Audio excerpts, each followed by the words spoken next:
성경은 구약과 신약으로 구성이 되어 있습니다.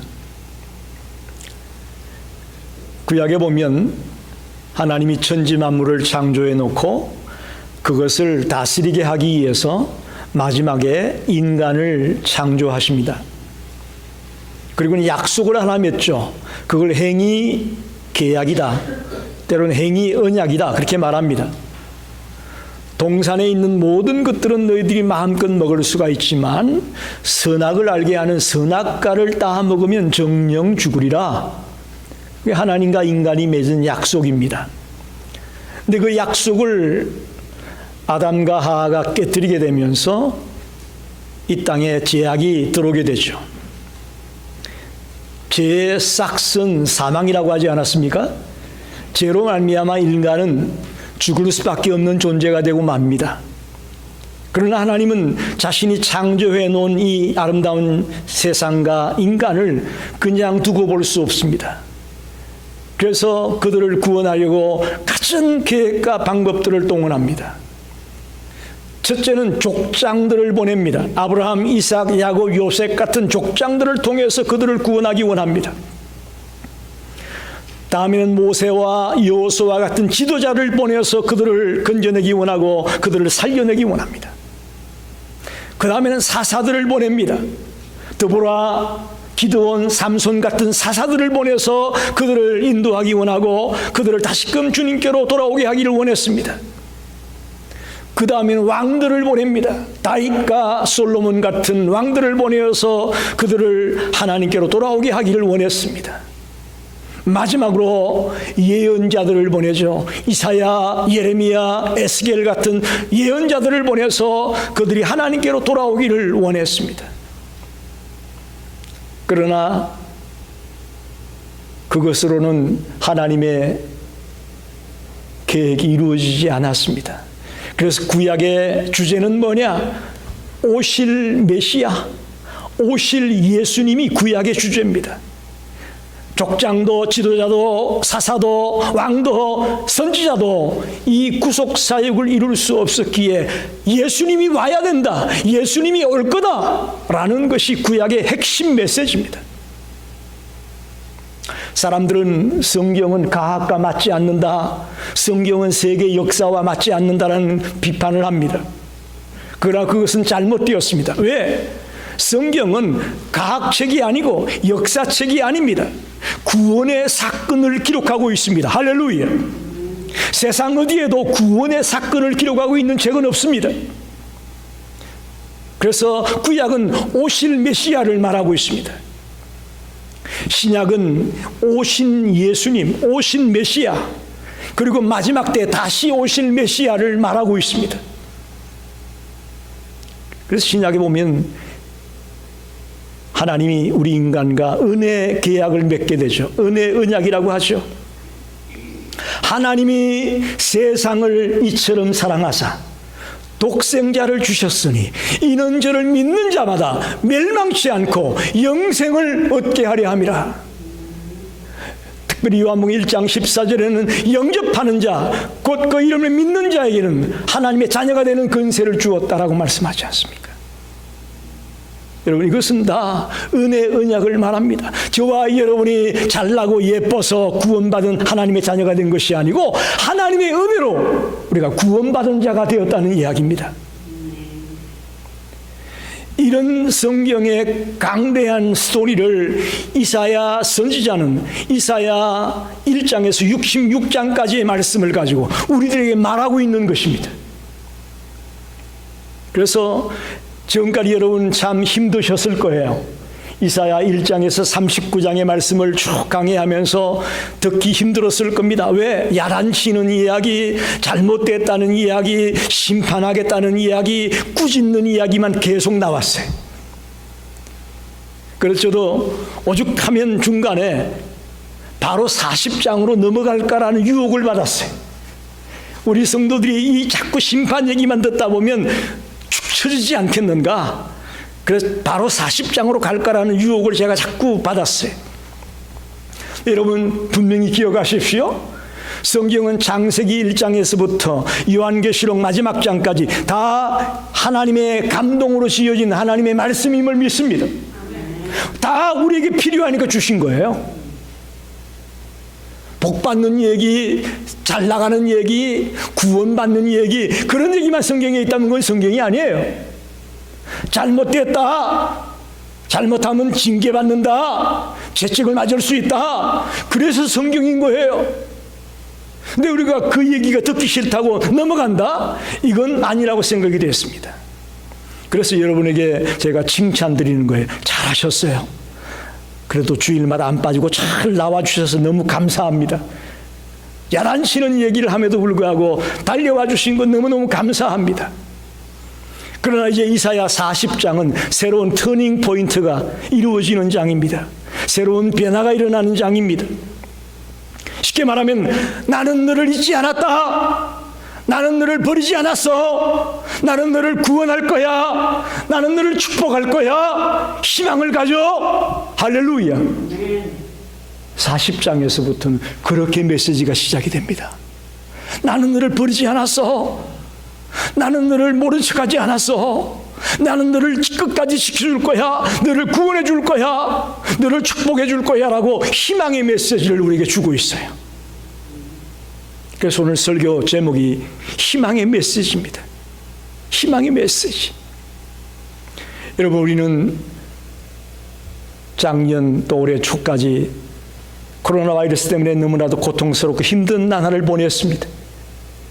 그래서 힘들었는데 마침 백신이 생겨가지고 야, 이제 해방하나 보다, 탈출하나 보다, 여기서 벗어나나 보다 라고 기대했는데 웬걸 델타 변이라는, 또 다른 지역은 람다 변이라는 변이 바이러스가 생겨서 백신을 맞아도 걸리게 되는, 또다시 낙심하고 좌절할 수밖에 없는 상황에 우리가 놓여 있습니다. 이런 우리들에게 오늘 주신 이 하나님의 말씀은 희망이 되고 소망이 되는 말씀이라고 저는 믿습니다. 여러분이 이 복잡하고 혼란한 이 시대를 살아가면서 오늘 주시는 이 말씀을 통해 이 어려움의 때를 이겨내는 희망을 주는 메시지를 듣게 되시기를 간절히 축원합니다. 첫째로 내 백성을 위로하라. 1절 2절을 보게 되면 너희의 하나님이 이르시되 너희는 위로하라. 내 백성을 위로하라. 너희는 예루살렘의 마음에 닿도록 말하며 그것에게 외치라. 그 노역의 때가 끝났고 그 죄악이 사함을 받았느니라. 그의 모든 죄로 말미암아 여호와의 손에서 벌을 배나 받았느니라 할지니라 하시니라. 내 백성을 위로하라고 선포하고 있습니다. 즉 하나님은 고통 속에 있는 유다 백성들을 잊지 않고 포기하지 않았습니다. 끊임없이 사랑하겠다고 말씀하는 것입니다. 그것이 내 백성을 위로하라, 그런 말입니다. 1차적인 의미는 이런 말이에요. 바벨론의 포로로 잡혀가 있는 그 유대 백성을 구원해 내겠다라는 말씀이에요. 그게 내 백성을 위로하라, 그런 말이에요.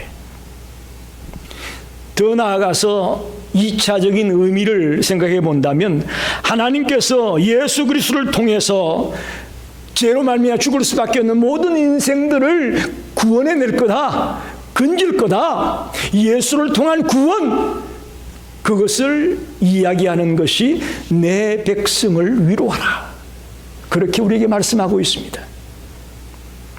여기서 하나님이 이 백성들을 위로할 이유를 밝히고 있는데요, 너희는 예루살렘의 마음에 닿도록 말하며 그것에게 외치래. 그 노역의 때가 끝났다. 그들을 위로해 줄 이유가 뭐냐? 노역의 때가 끝났다고 말합니다. 여기서 노역의 때란 죄를 짓고 감옥에 갇혀 지내는 기간을 말합니다. 하나님께서 죄를 범한 당신의 백성인 유다 백성들을 바벨론의 포로로 잡혀가게 해서 예레미야 선지자 같은 경우 70년 동안 포로 생활할 것을 말하지 않습니까? 기간을 정해두고 그들에게 징계를 내렸다는 것입니다. 하나님은 자기 백성들을 징계할 때 아무렇게나 하지 않습니다. 기한을 정해놓고 하고 있다는 것입니다. 또한 마지막에 보게 되면 그의 모든 죄로 말미암아 여호와의 손에서 벌을 배나받았다. 벌을 배나받았다라고 말합니다. 여러분 잘 들으셔야 됩니다. 이것은 유다 자손이 지은 죄보다도 하나님이 2배나 더 많은 벌을 내렸다 그런 말이 아니에요. 언뜻 듣기에는 그렇게 보이죠. 그들이 지은 죄보다도 2배나 더 많은 벌을 내렸다라고 생각하기 쉬운데 그런 말씀이 아니고 그들의 죄에 맞는 그런 징계를 받았다. 그들의 죄를 뉘우치고 회개하고 돌아올 만한 그런 충분한 징계를 받았다라는 의미가 있습니다.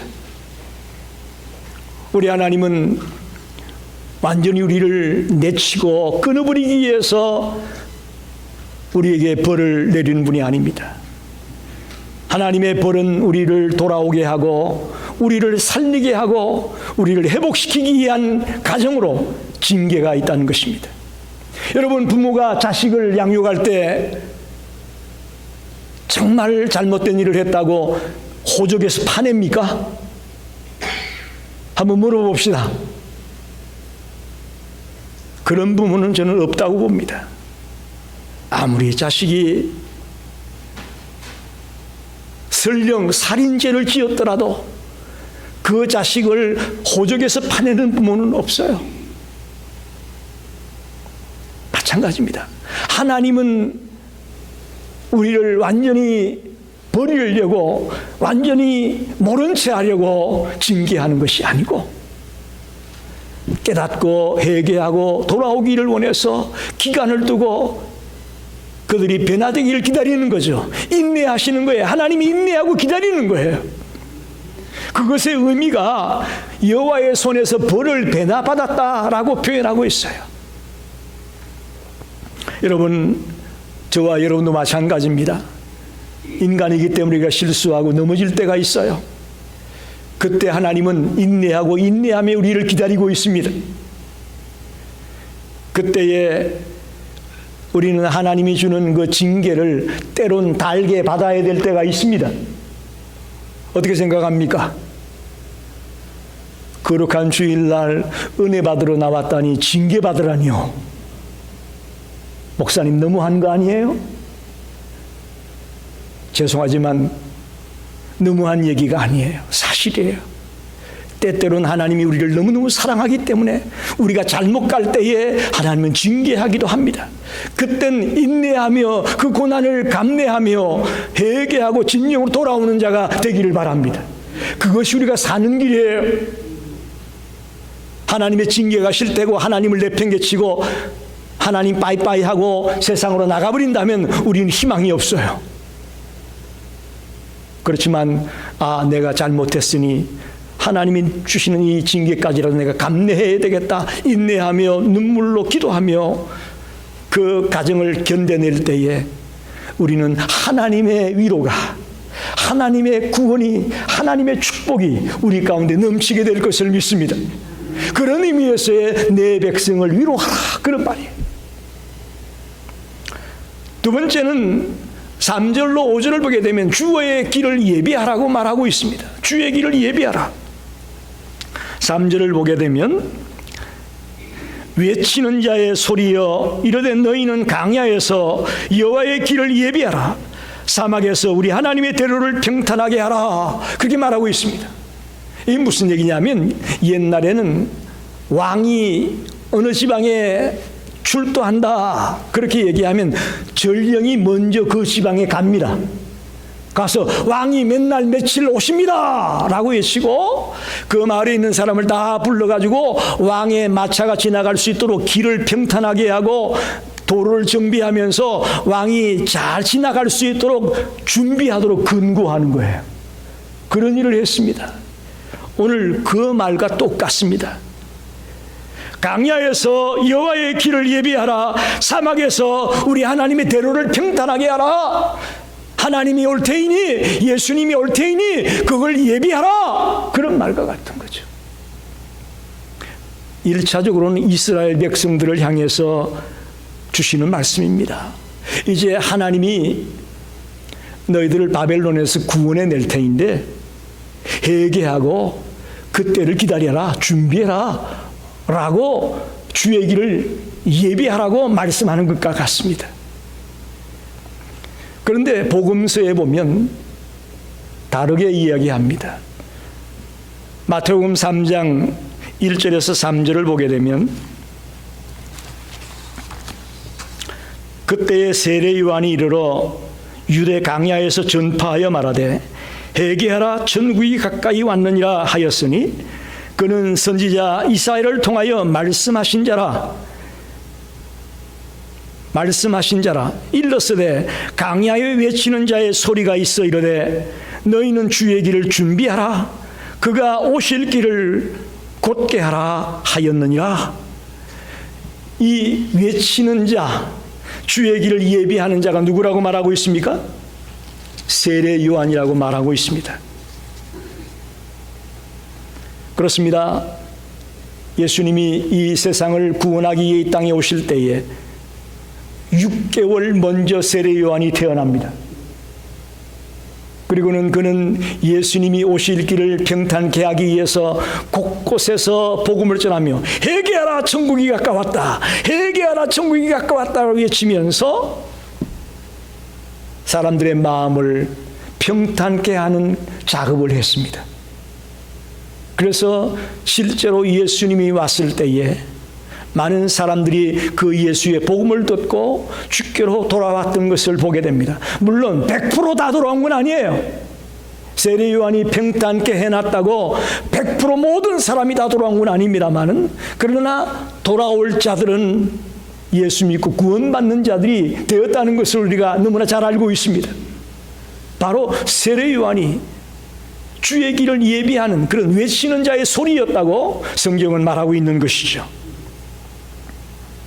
여러분, 우리가 이 말을 들으면서 도전받아야 됩니다. 성경을 보면 주님은 세상 마지막 날 부활 성천하셨던 그 예수님이 다시금 이 땅에 재림하겠다고, 이 땅에 다시 오시겠다고 성경은 말씀하지 않습니까? 그러니 이제 우리는 어떻게 해야 될까요? 재림하실 예수 그리스도가 오실 길을 예비하는 자가 되어야 된다는 말입니다. 너무나도 자명한 이야기입니다. 이 땅에 처음 오실 때에도 세례 요한 같은 자들이 주님이 오실 길을 예비했던 것처럼 주님이 다시 재림하실 길을 우리는 지금 예비해야 되는 중요한 시점에 놓여 있다는 것입니다. 그러면 누가 과연 예수님이 다시 오실 때에 그분이 오실 길을 예비하는 자가 누구겠느냐? 그때에 강야에 외치는 자의 소리가 누가 되어야 되겠느냐? 누굴까요?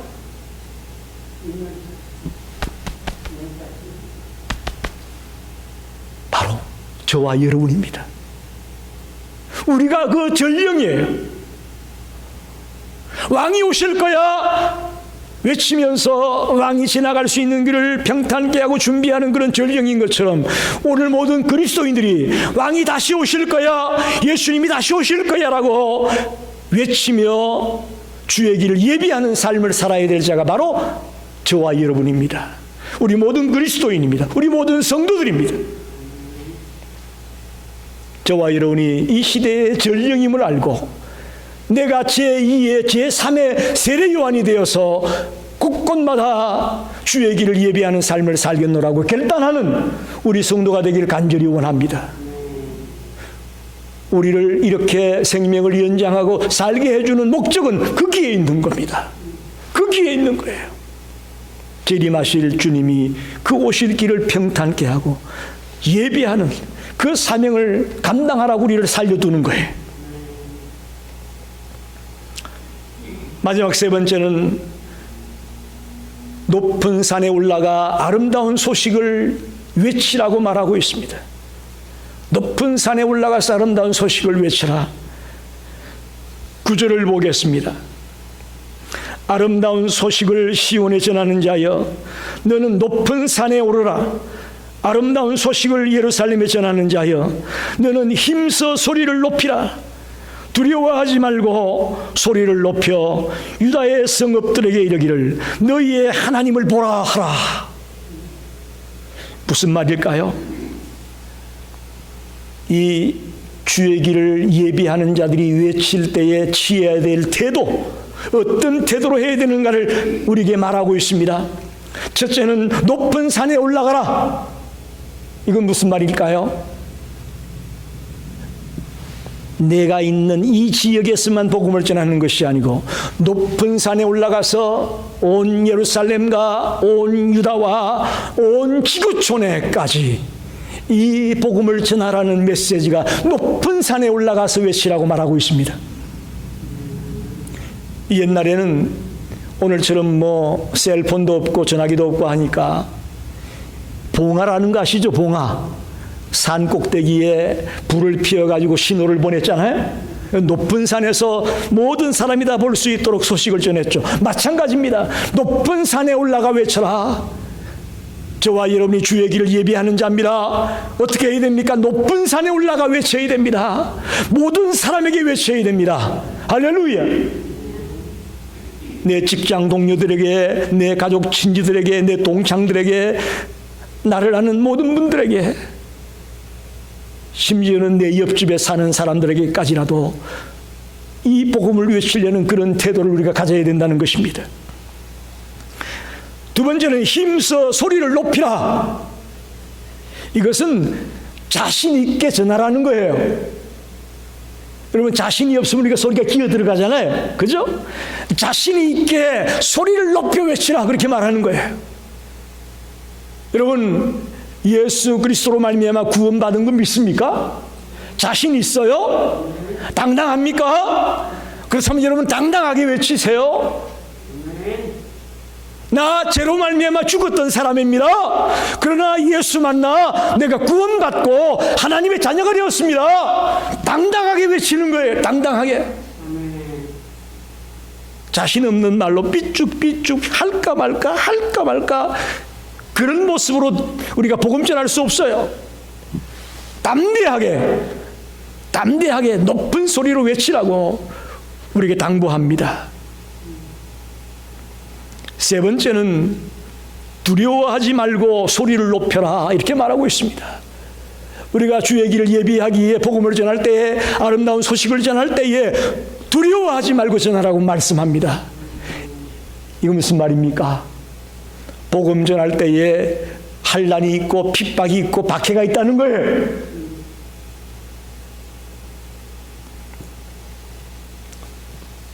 이용성 교사님 이야기 들어보면 그분이 터키에서 복음 전하다가 죽을 뻔한 고비를 숱하게 넘겼어요. 그리고 끝내는 터키에서 쫓겨나서 불가리아로 간 거예요. 정말 목숨 걸고 그 길을 가는 거예요. 사탄의 건세가 아직 꺾이지 않았습니다. 여러분, 이걸 인정해야 돼요. 아직은 사탄이 꺾이지 않았다고요. 그렇기 때문에 그들은 할 수만 있으면 우리가 복음을 못 전하게 나가요. 복음을 못 전하게 막고 있다고요. 그렇기 때문에 우리가 복음 전하다 보면 핍박받고 환난받고 욕먹고 손가락질 받고 하는 일이 생길 수밖에 없다는 것이죠. 그러나 두려워 말고 외치라고 말합니다. 그게 주의 길을 예비하면서 아름다운 소식을 전하는 자의 태도라는 것이죠. 사랑하는 성도 여러분, 저와 여러분이 높은 곳에 올라가서 높은 소리를 외치면서 또 두려워하지 말고 외치면서 당당하게 복음을 전하는 자가 되기를 간절히 원합니다. 사도 바울은 복음을 전하다가 죽을 고비를 숱하게 넘겼습니다. 그리고는 마지막 순간 그는 목이 잘라져서 순교하는 것으로 그의 생을 마감합니다. 저는 이 바울의 스토리만 들으면 막 가슴이 울렁울렁해요. 울렁울렁거려요. 어떻게 똑같은 인간인데 바울은 저렇게 살았을까? 이 생각을 하면요, 가슴이 메어져요. 저와 여러분이 해야 될 일이 있습니다. 100% 바울만큼은 못 되어도 10분의 1, 아니 100분의 1이라도 바울을 쫓아가는 심정으로 우리는 이 소식을 증거해야 됩니다. 마지막으로 10절과 11절을 읽어보겠습니다. 보라, 주 여호와께서 장차 강한 자로 임하실 것이요 친히 그의 팔로 다스릴 것이라. 보라, 상급이 그에게 있고 보응이 그의 앞에 있으며 그는 목자같이 양떼를 먹이시며 어린 양을 그 팔로 모아 품에 안으시며 젖 먹이는 암컷들을 온순히 인도하시리로다 라고 말씀합니다. 자, 아름다운 소식은 말씀을 의미합니다. 말씀, 요한복음 1장 1절에 태초에 말씀이 계시니라. 이 말씀이 하나님과 함께 계셨으니 이 말씀은 곧 하나님이시니라. 또한 말씀이 육신이 되어 우리 가운데 거하심에 우리가 그의 영광을 보니 아버지의 독생자의 영광이요 은혜와 진리가 충만하더라. 말씀이 육신이 되어 오신 분이 예수 그리스도입니다. 그러니 아름다운 소식은 말씀이요 말씀은 곧 예수 그리스도를 말합니다. 우리는 높은 산에 올라가 예수를 외쳐야 된다라고 말하고 있습니다. 그분이 어떤 분이냐? 오늘 10절 11절에 네 가지로 그분을 설명합니다. 그분은 강한 분입니다. 할렐루야. 사탄의 세력을 한순간에 무너뜨릴 수 있는 근세를 가지신 강한 분입니다. 그분은 팔로 다스린다고 했습니다. 통치자입니다. 역사를 통치하고 다스리고 주관하는 분이 예수 그리스도임을 말하고 있습니다. 우리에게 상급과 보상을 주시겠다고 말씀합니다.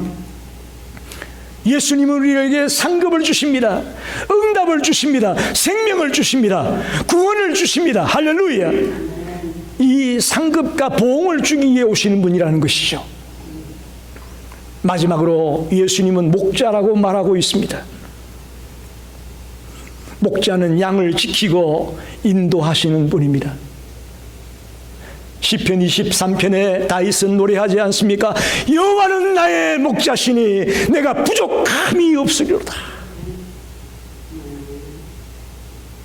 주님이 나의 목자가 되신답니다. 그분이 나의 목자가 되면 내게 부족함이 없는 것입니다. 아멘입니다. 아멘입니다. 여러분, 예수님은 아름다운 소식인데 강한 자라고 말합니다. 통치자라고 말합니다. 상급과 보응을 주시는 분이라고 말합니다. 목자라고 말합니다. 저와 여러분 곁에 목자이신 주님이 계십니다. 말씀을 정리합니다. 저는 오늘 특별히 은혜가 되는 것이 내 백성을 위로하라. 여러분, 유대 백성들이 지금 얼마나 못났습니까? 그죠? 그렇게 하나님은 사랑하고 깨어나주기 원하는데 우상을 따라가고 하나님의 말씀에 순종하지 아니하고 하나님을 배반하는 못난 자들이었죠. 그런데 하나님은 여전히 그들을 내 백성이다. 너는 내 거야. 너는 내 자녀야. 내가 너를 사랑해 라고 말하고 있어요. 마찬가지입니다. 저와 여러분이 예수 믿는다고 다 착한가요? 예수 믿는다고 다 완벽한 삶을 사나요? 우리 실수할 때가 얼마나 많습니까? 말로 실수합니다. 행동으로 실수합니다. 또 실패할 때도 많습니다. 그럴 때마다 하나님이 우리를 내치나요? 그렇지 않아요. 익성아, 내가 너를 사랑한다. 너는 내 아들이야. 내가 너를 지었어. 너는 내 거야. 할렐루야. 완벽하기 때문에 주님이 그렇게 말하는 거 아니잖아요. 문제투성이고 허물투성이지만 끊임없이 너는 내 백성이야. 내가 너를 위로할 거야. 내가 너를 축복할 거야. 내가 너를 구원할 거야 라고 말씀하고 있다는 것이죠. 여러분, 지금 어떤 자리에 있습니까? 고난의 자리에 있습니까? 슬픔의 자리에 있습니까? 아픔의 자리에 있습니까? 이제 난 끝이야 라고 생각하고 있습니까? 우리 주님께는 불가능이 없습니다. 우리 주님께는 끝이 없습니다. 할렐루야. 내 백성을 위로하라. 주의 길을 평탄케 하라. 높은 곳에 올라가서 아름다운 소식을 외치라 라고 우리에게 말씀하는 이 하나님의 음성을 듣고 저와 여러분이 희망을 가지고 용기를 내게 되시기를 간절히 축원합니다. 기도하겠습니다.